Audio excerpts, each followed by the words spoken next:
Good evening, I'm Keisha Butts with the CTV News Update. A house fire in Suitland last night claimed the life of an 81-year-old man. Flames broke out just before 7:30 at this house in the 1800 block of Campbell Drive, trapping Gene Summers in the basement. Fire crews rescued him, but he died late last night at a local hospital. A second person escaped the fire with serious but non-life-threatening injuries. The cause of the fire is undetermined.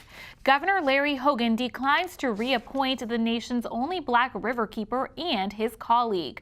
Both Fred Tutman and Barbara Solner Webb were effectively fired from their volunteer positions after about 2 decades of service. Some fear that the loss of their combined institutional memory and volunteerism could have a major effect on the water quality issues along the river. Tutman says commissioners have been sparring with the administration for more than 2 years, ever since some state leaders told the board it lacks authority to discuss private land use in the watershed. It seems to be an attempt, I think, to monkey wrench, to interfere with our work at the commission. And we've had repeated attempts at interference over the last couple of years. Initially, we were told by the administration that we as commissioners could not talk about private development matters in the watershed, and we were stunned. Where does it say that in the law, that we can't talk about something relevant to water quality? Right? We got a legal opinion from the state that said exactly that. When we got the Maryland Attorney General to review it, he disagreed and issued a separate opinion indicating that we can talk about whatever we wish. And mind you, talk about things is the only thing this commission can do. It doesn't regulate anything, doesn't have a budget. It is a forum for people to get and share information and to deliberate and make recommendations and commentary about things that might affect water quality. Fred and I are by far the two most activists on the commission in actually wanting to protect the river and in wanting that the commissioners do what our legislative mandate says, which is to protect the river, rather than just being yes people to the Department of Planning. So we're a thorn in their side. Both Tutman and Solner Webb have vowed to continue fighting to protect the Patuxent. Meantime, the Biden administration officials joined local, county, and federal leaders in Prince George's County for a special tour this morning. Department of Energy Secretary Jennifer Granholm and GSA Administrator Robin Carnahan were among those taking part in a walkthrough of the new Carrollton Federal Building. It served as a backdrop for a discussion about federal investment in Prince George's County and how it can help with climate issues. Several years ago, an energy audit was conducted on the building. And we launched a major retrofit. We tackled systems building-wide, looked at energy, looked at water consumption at every angle, and we upgraded and modernized the heating systems, the cooling systems. We've reduced the energy consumption in this facility by over 60%. In Prince George's County, we see the immense value of innovation to combat climate change, and the investments we make to protect our environment create jobs, deliver new services, and pay dividends down the road. The federal building in New Carrollton was the largest single government construction project in the Baltimore-Washington corridor when it was built in 1994. Well, here are the latest COVID-19 numbers for our area. Of the 1,142 cases confirmed by the state health department, 108 are in Prince George's. The county's positivity rate continues its upward trend. It now stands at 3.7%. 14 Marylanders have died of the disease since yesterday. 698 remain in the hospital. The U.S. Supreme Court takes on a major abortion case. Justices heard oral arguments this morning in the Dobbs versus Jackson women's health case. It centers on a Mississippi law that bars abortions after 15 weeks. Lower courts have ruled against the law, calling it unconstitutional. However, Mississippi is asking the High Court to uphold its statute and essentially overturn Roe versus Wade. If we don't overrule Casey or Roe, do you have a standard that you propose other than the viability standard? It would be, Your Honor, a clarified version of the undue burden standard. I would emphasize, I think, as Your Honor is alluding to, that no standard other than the rational basis review that applies to all laws will promote an administrable, workable, practicable, consistent jurisprudence that puts matters back with the people. The High Court legalized abortion in the early 1970s in the controversial Roe versus Wade ruling. A decision on the Dobbs case likely months away. You're watching CTV News. I'm Keisha Butts. We'll be back in just a moment.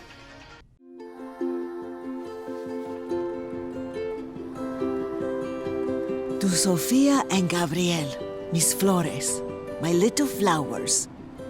Even though these old knees can't follow on your adventure to the forest today, these flowers represent my love, so you can take me with you wherever you go, near or far. These stitches and threads join us together. Me, your mother, and both of you. And wherever you see a flower, a bird, a beautiful tree, know that my love is with you as you bring our colorful stories to the world. Make the forest part of your story at a park near you. Find one at discovertheforest.org. Welcome back. A Maryland state trooper was struck on I-270 while conducting a traffic stop this morning. Officials say Trooper Brian D. Haven was outside his patrol car when a Toyota Venza hit him, his vehicle, and the car he pulled over. D. Haven was transported to a local hospital. Charges are pending against the driver, who's identified as 44-year-old Jose Asienzo of Germantown. Meantime, the Montgomery County Democratic Central Committee chooses one of its own to fill a District 15 vacancy in the House of Delegates. Linda Foley will take the seat vacated by Kathleen Dumais, who was appointed as a circuit court judge last month. Foley, who chairs the panel, is a former journalist and national president of the Newspaper Guild Union. Former delegate Saqib Ali intends to challenge Foley in the June primary for the next full term. Casa de Maryland says it's deeply disappointed that Prince George's has approved a zoning plan that could lead to gentrification in Langley Park. Critics say the plan, which was unanimously approved by the County Council on Monday, could entice more development in the community. Casa actively campaigned against the plan called the Countywide Sectional Map Amendment. The organization says it could increase gentrification near a future Purple Line station at Tacoma-Langley Crossroads. The area is home to thousands of low-income immigrants from Central America. Well, cut the rug and dance the night away with a local dance group. Belly Dancers of Color is hosting its 5th annual glow-in-the-dark holiday hafla. Everyone is invited to enjoy performances from students, professional dancers, and spoken word artists. Afterwards, there's even a dance party where everyone will have the chance to shimmy. If this is your first event coming out, this is a wonderful way to do it. It feels like community because it is. It's a sacred, we call our circle a sacred circle, and we're inviting the community into this sacred circle, an opportunity to share in the love of dance. If you love to dance, this will be a really great time for the entire family to come and have a good time. Support the local artists here in Prince George's County, perhaps meet some people you've never met before, and expand your circle and try a little belly dance. The event is this Friday starting at 7. For more information, visit the website on your screen. And still ahead on the news, we check in on Dexter, our pet of the week. Stay with us. I moved to Florida with literally pennies in my pocket and a prayer. I needed a new start. Dacian looks like a very typical 3-year-old until you ask him, "What's your name? How old are you?" My son has a lot of behaviors that would show as being autistic. Most kids can tolerate a variety of foods, but unfortunately for Dacian, everything has to be organic and raw. I wasn't ashamed to go to the food pantries. It's expensive to eat healthy, and nutrition is very important to Dacian's health. The healthy organic food that we receive dramatically helped his social skills. Most people would say, she really doesn't have much of a life. But to me, I have everything right there next to me in my son.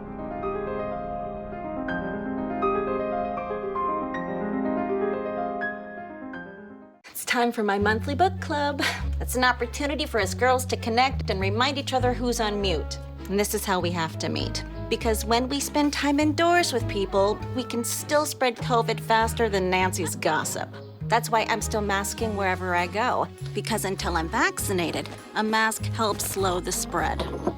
Which means the sooner I can get back to a friend's house to judge their interior design. We can't hear you, Dolores. Thank you for staying with us. More than 50 groups deliver a sharp legal critique challenging Governor Larry Hogan's 495-270 toll lanes plan. The coalition, which includes the city of Rockville, says the project would harm the environment and minority communities in the area. It also says that the plan would be unaffordable except for affluent drivers, would reduce congestion for most motorists, and would make highway users less safe. The public comments were submitted as part of the project's supplemental draft environmental impact statement.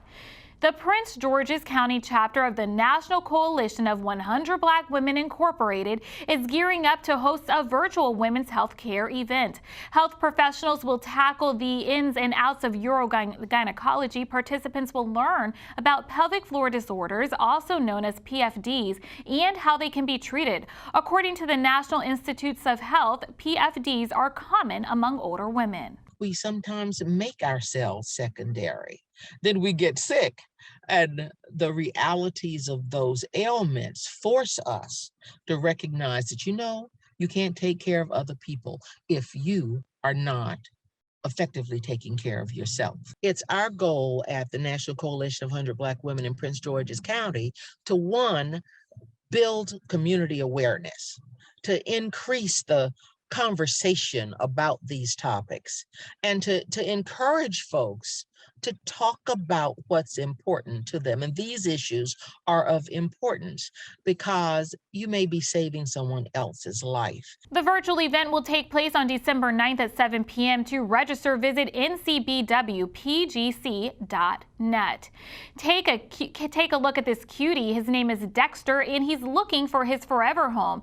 Dexter is a boxer mix puppy that's about a year old. Rescue coordinator Megan Staub says he has a lot of energy. Dexter needs a family that is active, very much into hiking, going for long walks, or just likes to run. Since he is high energy, he will need an outlet, a positive outlet to get that energy out. We do not recommend him with little kids, especially 12 and under, as he doesn't necessarily know how big he is. So having older kids to kind of help him would be better. To bring Dexter home with you, call the number or visit the website on your screen. Well, let's get a quick check on our weather forecast. Tonight, a chance of showers with lows in the 40s. Tomorrow, mostly sunny with highs in the 60s. Friday, sunny skies with highs around 56 degrees. Saturday, mostly sunny conditions with highs near 63. And now for the community calendar, the 22nd annual Gingerbread House contest and show is coming up in Upper Marlboro. That's on Friday, December 10th at Darnell's Chance House Museum. Groups of 10 or more are welcome, but appointments must be made. For more information, call 301-952-8010. And that wraps up our CTV News Update. I'm Keisha Butts. Have a good night.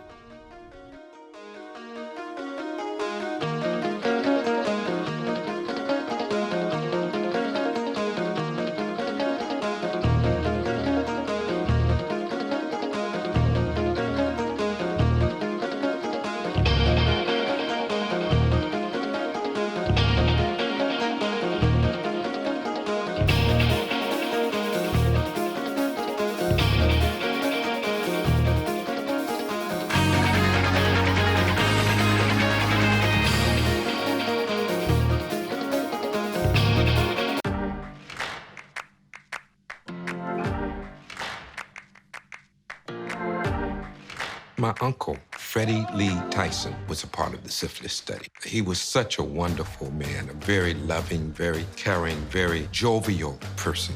He helped build the air base at Moulton Field. When you think about the Tuskegee Airmen, all of the greatness that they did, and then in this same space, such an atrocious study was being heaped upon our men, that really shook my spirit. They were not being treated.